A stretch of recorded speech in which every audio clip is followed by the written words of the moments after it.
Hi everyone, welcome to episode 14 of my chess rating climb.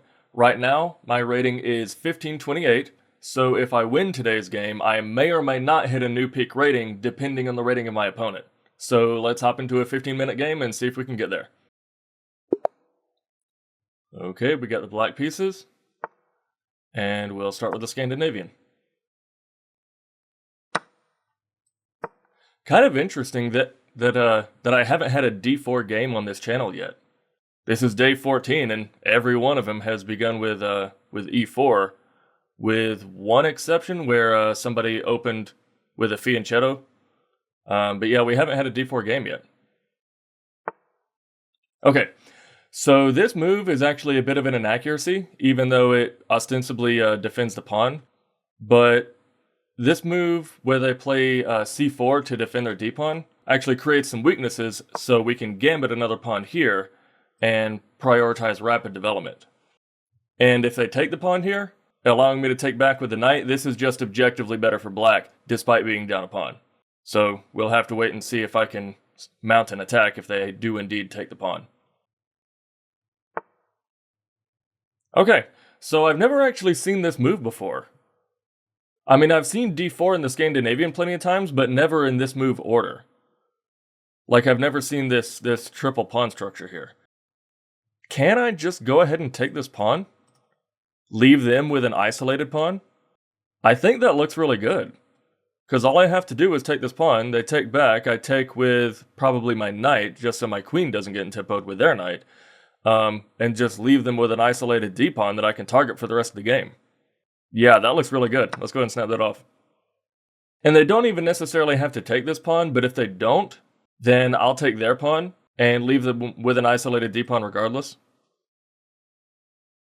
So this is kind of an interesting, it's almost like a Queen's Gambit setup, right? It's like a Queen's Gambit, except without a central e-pawn. Yeah, so he's obviously planning to take back with the bishop after I take the pawn, creating a battery on my f-pawn, but I don't think that that's that big a deal, because as soon as I do that, I can just push e6 to stop that battery. And granted, that does wall off my bishop a little bit, but I still think his position has some weaknesses that I can exploit. Let's see, is there anything else I can do besides just taking this pawn here? I could just develop. I could just play e6 right now. You know what? I want to make sure that this d-pawn remains isolated, which means snapping off the c-pawn. So let's go ahead and do that.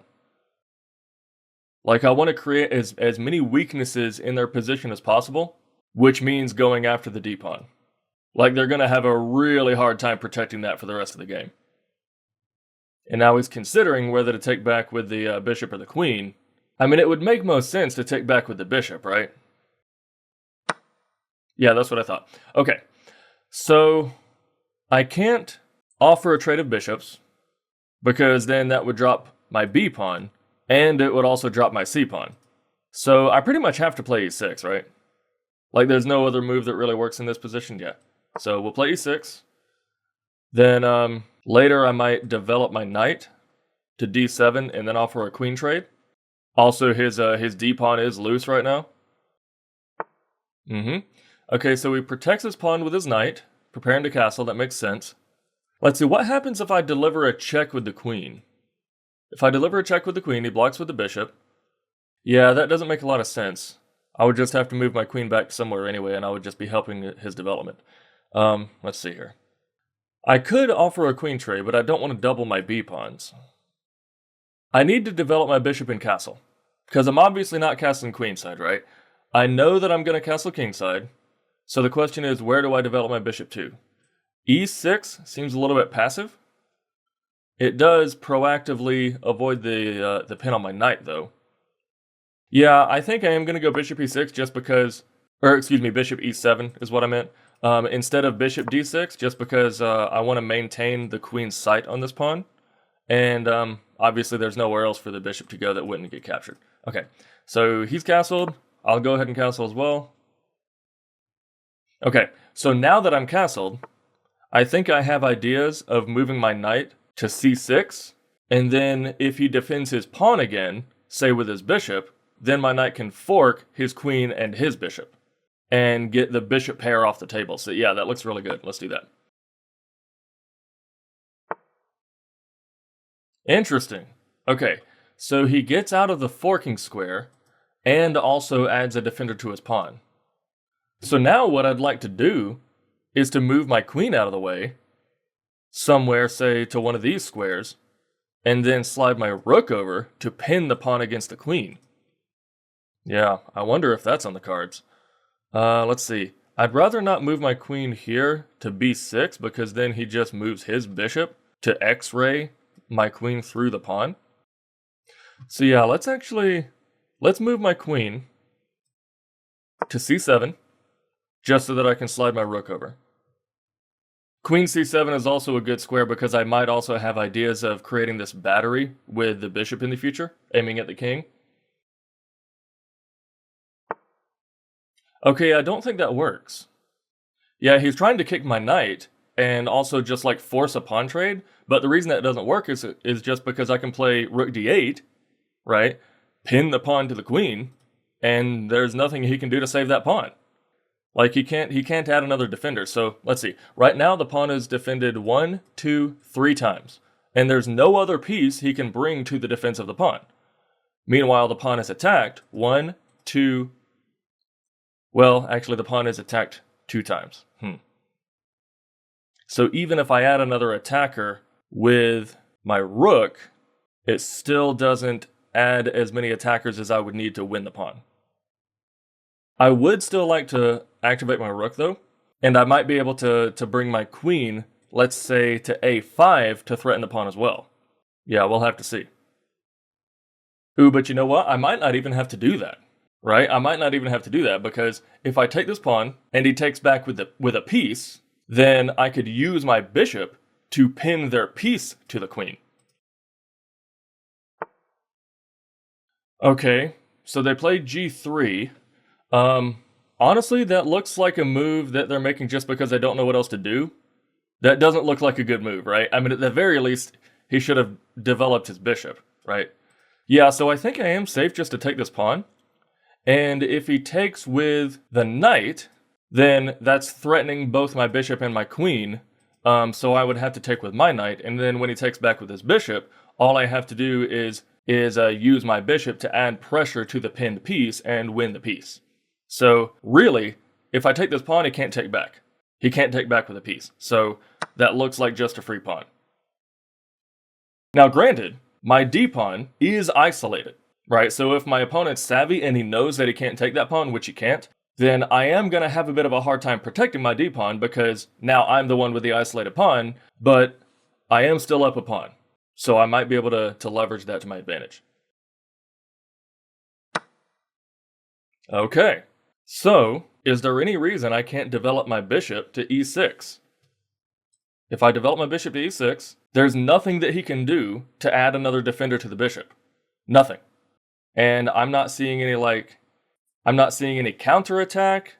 For example, he could move his knight, right, to b5 to threaten my queen, but I don't know, that doesn't really do anything. That doesn't do anything to stop the pin. So yeah, that looks good to me. So right now, the bishop is pinned to the queen, and I don't see any way that he can get out of it. He might have a tactic to get out of it, but I'm not seeing it. So yeah, let's go ahead and add pressure to the pin piece.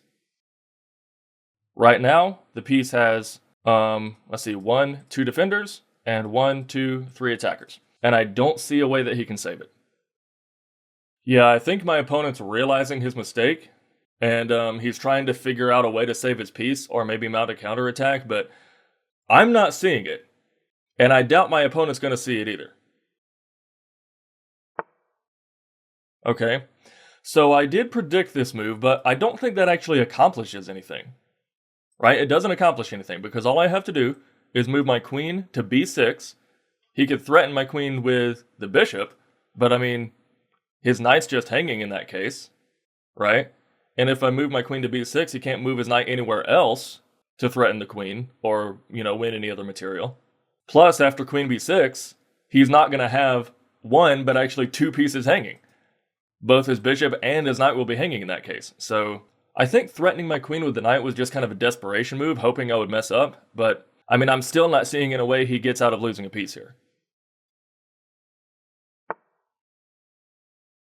Okay. So, which piece do I take with? I think I take with my bishop, just because that would also threaten to win another piece, right? Because if I take with my bishop, then that would threaten to overload his queen because his queen is defending both of these knights, right? Yeah, I think taking with the bishop is the right move. Okay, well, he retreats his knight because I was threatening to overload his queen and win another piece, but at this point, I don't see any reason why I can't just simplify. Do I have anything else going on for me? I could just simplify by taking his knight, having him take back with the queen, and just be up a clean piece with, my opponent less than 3 minutes on the clock. Is there anything better? I don't think so. Yeah, let's go ahead and just simplify for the sake of time. I mean, I'm up over 4 minutes, right? My opponent has less than 3 minutes on the clock to try and figure out a way out of this mess. So yeah, I think we should be on track to win this, as long as I don't make any horrible mistakes. Should be a pretty clean conversion. Okay. So how do we proceed from here? I could activate my rook, bring it to the open file. I could move my bishop to a more active square. Actually, you know what? I want to actually keep my bishop here because his queen is already pointing at my knight, right? So if he brings his bishop to point at my knight as well, I want something to be able to defend that. So yeah, let's just activate my rook.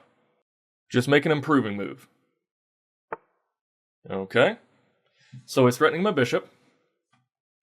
Okay, so now what I just said earlier is kind of moot because now I can bring my bishop up to pin his knight to his rook, right? Just forcing further trades.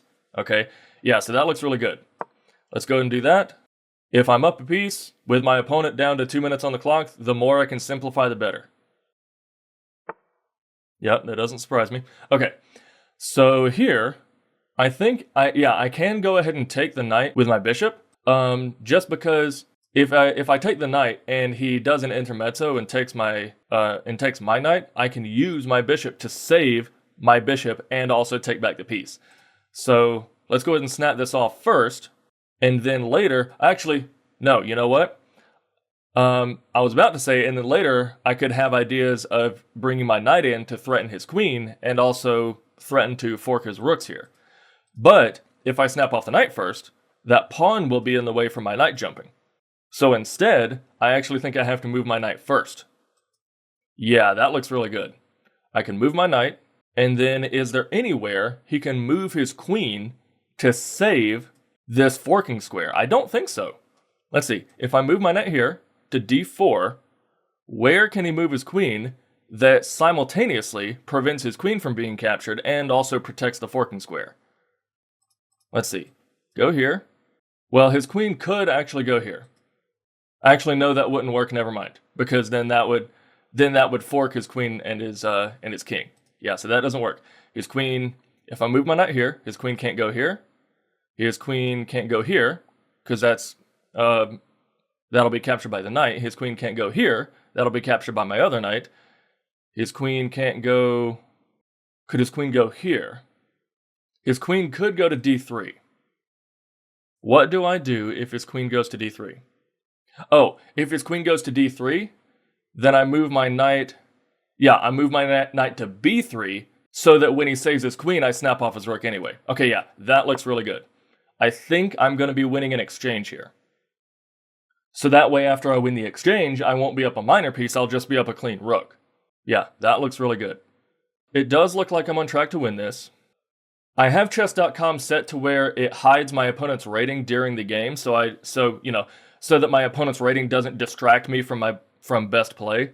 But depending on what my opponent's rating is, it's definitely possible that this game will bring us to a new peak. So we'll have to wait and see about that. Alright, good. So instead of resigning, my opponent just let his time run out. And yes, we are at a new peak. Okay, yeah, so my opponent was at 1583. Actually, no, he was at 1583 after the game was over. Before the game, let's see, he lost 9 points. So my opponent was actually at 1592. Pretty substantially far above me. He was at 1592, and I gained 11 points, which put me up to 1539, and that's a new peak in the books. Okay, cool. So let's go ahead and review this game. Wow, that is a clean graph. Look at that. That is clean. I had the advantage the entire time. 94.7. That is a really good accuracy for me. Yeah, I'm really proud of that. Okay. Yeah, so let's go ahead and review this.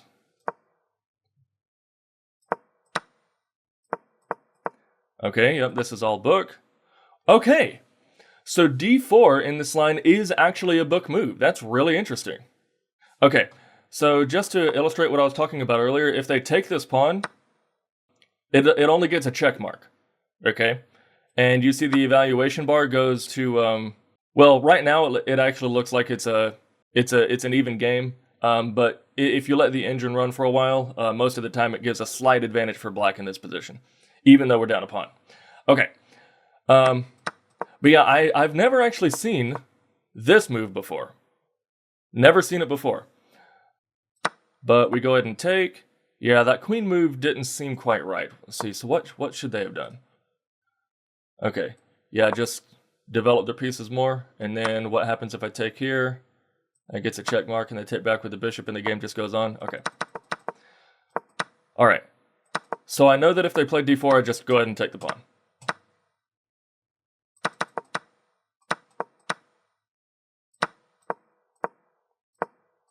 Okay, this is all fine. Nothing wrong here. Okay, yeah, I was just supposed to push my pawn and let the bishop out. Okay, fine. Still gets a check mark, though. Yep, that's an inaccuracy because they lost a piece. Okay. So was there any way to get out of them losing the piece? Was there any way for them to get out of that? Okay. Let's see, they could threaten my queen. I bring my queen up. Threaten my queen again. Bring my queen back up here. There. There. There. There. There. And it's just a big giant trade.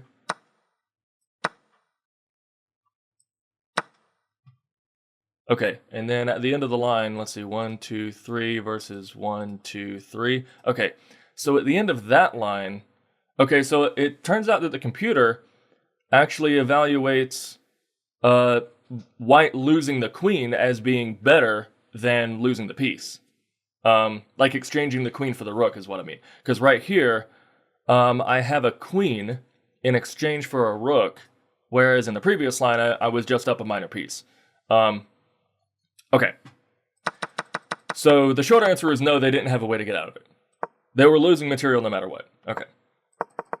So that's good to know. And I did play the best queen move. Then they just lost a piece. Then we simplified. Okay. And yeah, this knight move was actually best. I'm really glad I found that. So for example, let's say the queen moved, okay, here, whatever, and then we fork. Then the queen moves back, and then we just win a rook, and now instead of being up a minor piece, we're up a rook. Okay. And now what if, let's see. So now what if the queen moves here? Yeah, that gets a thumbs up, but I mean it's still losing. So then we could just move the knight here, and then white just trades their queen for the rook and the knight, I suppose. Yep, that looks good. And then, yep, and then this position is just like the other one where I'm up a queen for a rook. Okay, yeah, totally fair. So that was indeed white's mistake, and I'm comfortable in knowing that that white didn't have a way to get out of that. Okay. All right, well, that was a pretty clean game for me. Yeah, definitely one of the best we've had on the channel. I'm actually going to look at, yeah, take a look at this review chart here. Yeah, look at these moves. I didn't have a single mistake, inaccuracy, or miss or blunder the entire game. Yep, every move that I played got either a book, an exclamation point, a star, or a thumbs up or a check mark. Yeah, so that one check mark move right here, and also right here, those two check marks, those were the worst moves of the game. Everything else was really solid. Yeah, I'm really proud of that game. Definitely the best I've had so far. Okay, so that brings us to a new peak. Thank you all for joining me in episode 14. I'll see you guys tomorrow. Bye.